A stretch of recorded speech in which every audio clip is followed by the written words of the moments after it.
Welcome to Florida, the Sunshine State. In this 10-day itinerary, we'll be hitting up some of South Florida's hottest spots and share with you our top picks for must-visit destinations.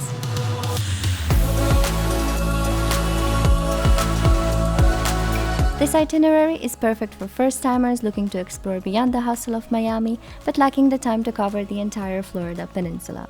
So, buckle up as we uncover what made Florida so special for us, and make sure to stick around for some valuable tips and insights based on our own experience.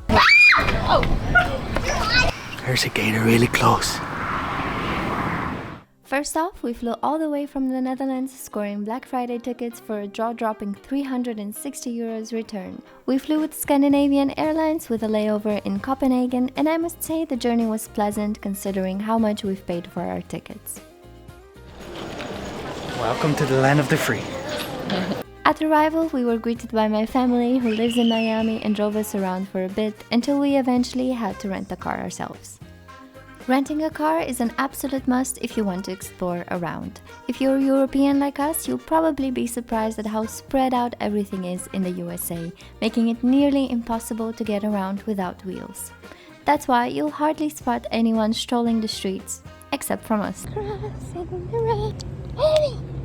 What? We rented our car at the Fort Lauderdale airport through Expedia, and the procedure couldn't have gone smoother. So we just experienced the easiest rental car procedure. It was all very fast. No one tried to sell us any extra insurances or anything tolls or anything extra. You just, gave your booking number. You went to the guy who was gonna give you the car. He didn't even bring us to the car or checked it for any damages like you have in Europe. You take pictures usually of the damages that the car already has. Pointed at the car, he's like, yeah, it's there on the right, it's yours, the keys are inside. Enjoy. Super easy.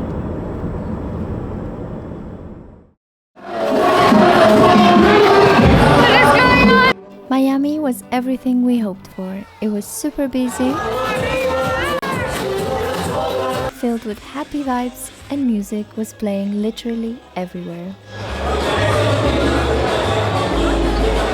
You just get out of the car, get out of the parking lot, and everything just goes to you. The sound, the people eating, people want to sell you tours. It's crazy. But I love it. Cheers. We really enjoyed the atmosphere here at Bayside Marketplace and couldn't say no to the famous Star Island boat tour. The tour lasted about 90 minutes, and apart from getting a glimpse at all the celebrity mansions, we got to see an amazing view of the Miami skyline.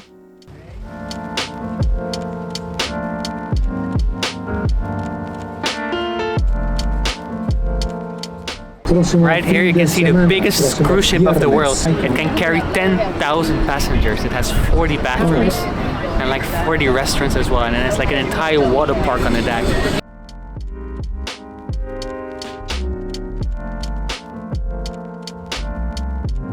Next up on our Miami tour is a very popular spot, and of course we couldn't miss it.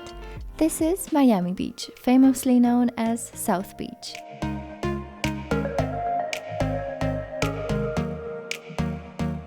The main street, Ocean Drive, is lined with bustling restaurants and bars with a very cool atmosphere. We had the best nachos ever at O Mexico restaurant on Ocean Drive. You should definitely check it out. Best nachos ever, period. Oh, Mexico at South Beach, Ocean Drive. Another vibrant street in Miami Beach is Española Way, where you'll feel like you're transported to a bustling European village. Very vibrant street. It's all Mexican restaurants, Cuban restaurants. It's a vibe. I love it. It's really busy, but it also has a really nice atmosphere.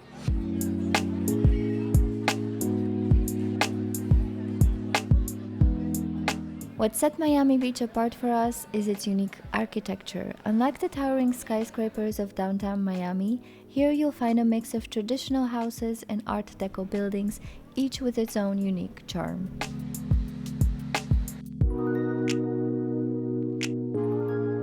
While the beach is undeniably beautiful, be prepared for crowds, especially on weekend days.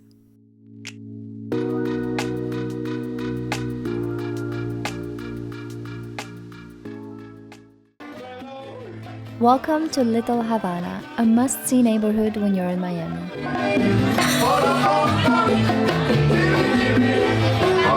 It's hard to believe, but this vibrant area pulses with an energy even livelier than the bustling Bayside Marketplace you just saw.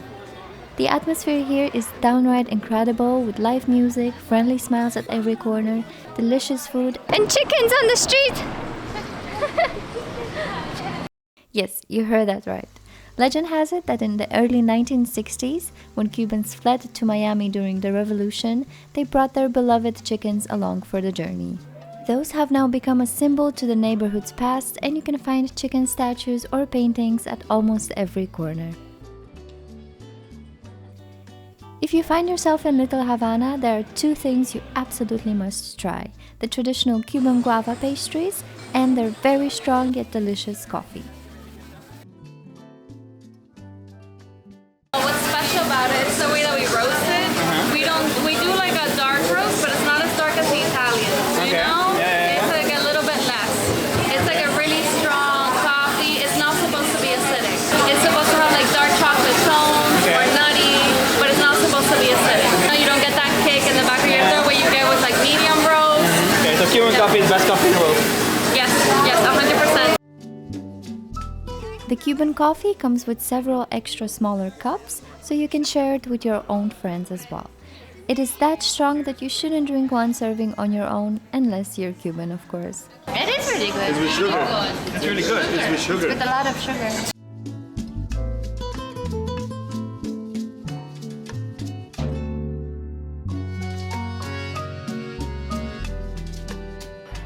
We absolutely fell in love with the Cuban atmosphere and culture here and would go back in a heartbeat.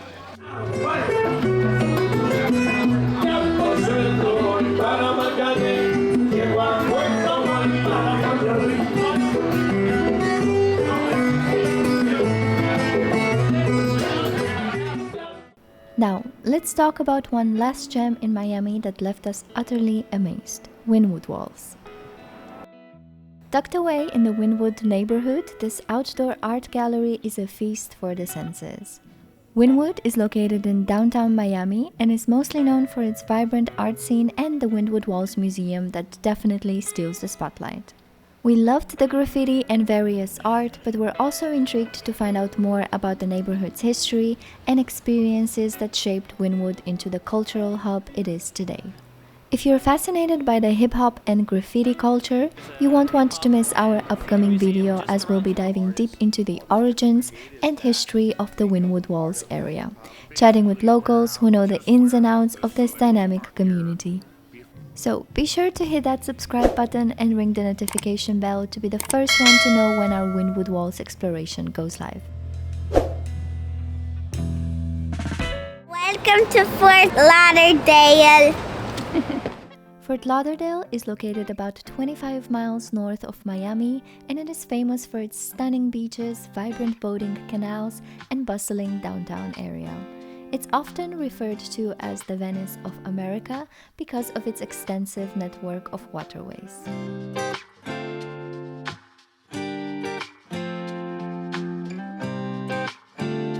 Las Olas Boulevard is one of the most iconic streets in Fort Lauderdale, known for its upscale shops, restaurants, galleries, and nightlife. Fort Lauderdale is a popular destination for spring break, which is when we visited it, and it was definitely very crowded and lively. You can see we're in the middle of spring break, where people are naked and dressed.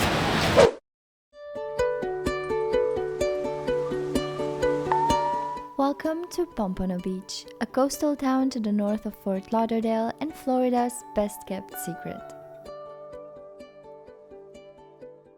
Why, you might wonder? Pompano Beach has some of the widest stretches of sand in south of Florida.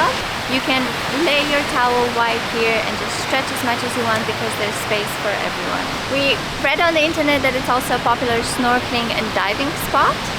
We tried to snorkel, but unfortunately today the ocean is quite rough. We didn't succeed. But if you're a good snorkeler, you can also take various tours from Pompano Beach, which will take you to artificial reefs made out of shipwrecked ships. At Pompano Beach, you can also find this beautiful pier where you can enjoy stunning views of the ocean, go fishing, or simply take a walk along the picturesque boardwalk.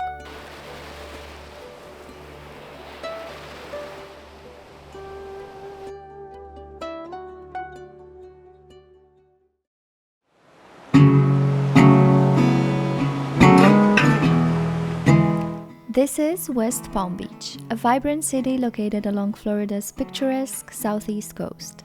From its bustling downtown to its pristine beaches and upscale shopping districts, West Palm Beach offers a diverse array of experiences for visitors and residents alike. At the end of Clematis Street, the main street of downtown West Palm Beach, you'll find a waterfront promenade where you can catch a glimpse of the yachts that dock in the nearby harbor. During our visit, the International Palm Beach boat tour was taking place, so we were not allowed nearby the promenade. Just across the bridge, you'll find Palm Beach Island, renowned for its luxurious resorts and upscale shopping districts, one of them being Worth Avenue.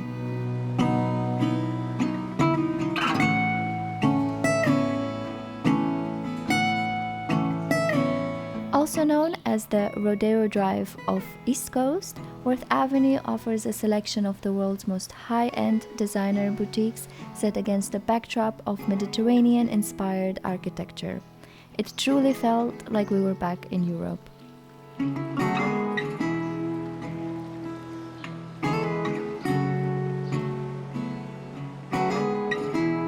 Of course, no visit to Palm Beach would be complete without a trip to its beautiful beaches, with miles of pristine shoreline, soft white sand, and sparkling turquoise waters.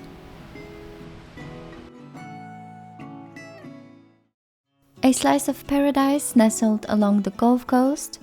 This is Naples. Located in the southwestern part of the state, Naples is known for its pristine beaches, upscale amenities, and luxurious lifestyle. One of the defining features of Naples is its lavish real estate, with opulent villas that go up to $40 million. We came to a very posh town. Compared to the bustling energy of the East Coast and Miami, Naples has a more laid-back vibe, making it the perfect destination for those seeking peace and tranquility.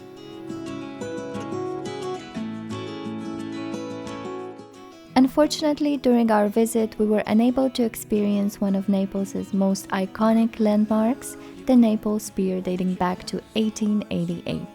After being damaged by various hurricanes along the years, the city has decided to replace it with new pier structure based on modern insights. The construction officially began March of this year. So to reach the beach in Naples, you first have to park your car, and then you need to take a golf car to bring you to the actual beach. Drive like a mile through nature to reach the beach, which is nice. It means it's a secluded beach, but it's right next to a humongous resort. It's crazy big. It has golf carts, and now we're going here to the beach, so it really fits the image that we had of the downtown here. A bit over the top. I'll be here hanging on, waiting for your call. Seems like time as a wave passing by, leave a mark. Sunsets on the Gulf Coast are definitely the best ones we've seen in Florida. And if you find yourself at the beach, we'd definitely recommend staying until sunset.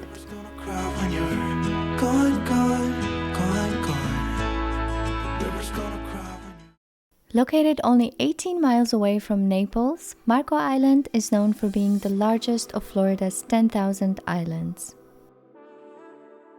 This idyllic island destination is renowned for its stunning beaches, abundant wildlife, and wealth of outdoor activities. As you can see, the weather is great. There are a lot of boats. The water is amazing. It's very popular for people that just want to come here, have a bite in one of the many restaurants, and just relax. The island is linked to mainland by 2 bridges, one on the way in and one on the way out.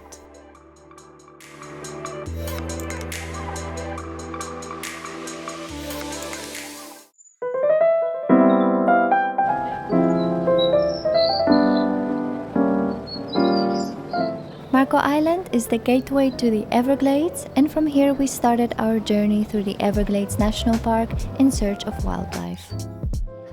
The Everglades National Park is one of the largest wetlands in the world and is home to unique, rare and endangered species. One of the most famous ways to explore the Everglades is by airboat, gliding across the glassy waters as you search for alligators and other native wildlife. The prices for an airboat tour vary from $35 up to $200 for a private tour. If you'd like to save money and prefer staying on dry land, the Everglades offers a network of hiking trails and boardwalks. We did both options and, to be honest, saw more alligators outside of our airboat tour. We stepped out of the car to see alligators and they're right here. Come. It's a small one.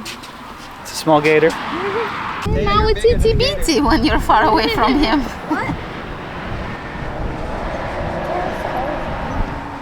But so see, you don't really have to do the boat tours, the wind tours. They charge a lot of money. If you're on a budget, you can go on these sidewalks. They're just on the side of the road. Doesn't cost any money and you still get to see wildlife. A lot of fish, a lot of birds, gators. There's a gator really close.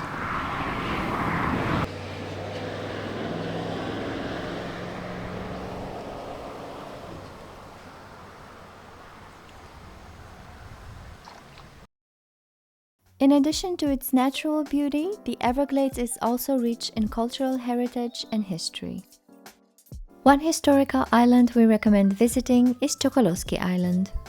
Originally inhabited by Calusa Indians, Chosi Island has a long and storied past.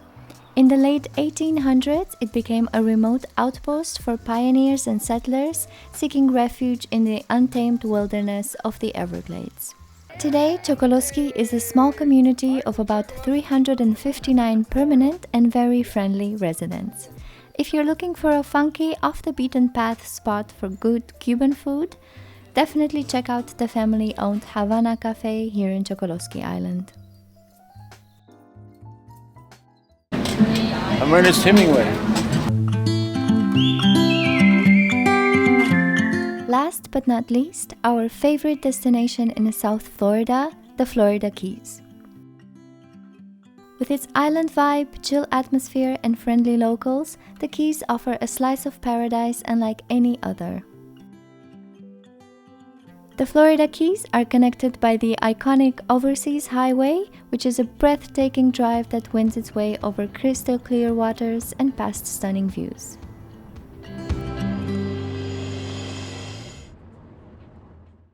Each island in the Keys has its own unique charm and attractions. In Key Largo, the first of the Keys, you'll find great snorkeling opportunities and water activities.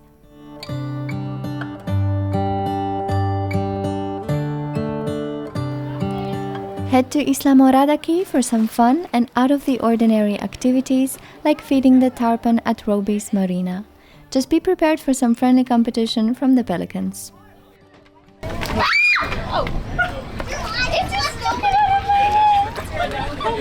In Big Pine Key, you can watch wild deer roam freely in their natural habitat, which is a truly magical experience that's unique to the Keys. And of course, no visit to the Keys would be complete without exploring Key West, the southernmost city in the continental United States. With its lively atmosphere, rich history, and vibrant cultural scene, Key West is a true gem. Whether you're seeking adventure, relaxation, or a little bit of both, the Florida Keys have something to offer for everyone. If you're looking for a Florida Keys itinerary, keep an eye on our channel as we'll be uploading one soon. If we only knew about it earlier. Hi, Wes and Nico from the future, and Muffin! If you made it this far in the video, thank you so much for watching. We really hope it helped you plan your trip to Florida. Make sure to hit the like button so other travelers like you can also see this video. Please also consider hitting the subscribe button as this really supports our channel. Thank you! It's so cold. The Sunshine State? Not always. We're seeing alligator! Majestic. The flamingo is flamingos. Nice. I like giraffes. I like very peaceful creatures. Later, alligator.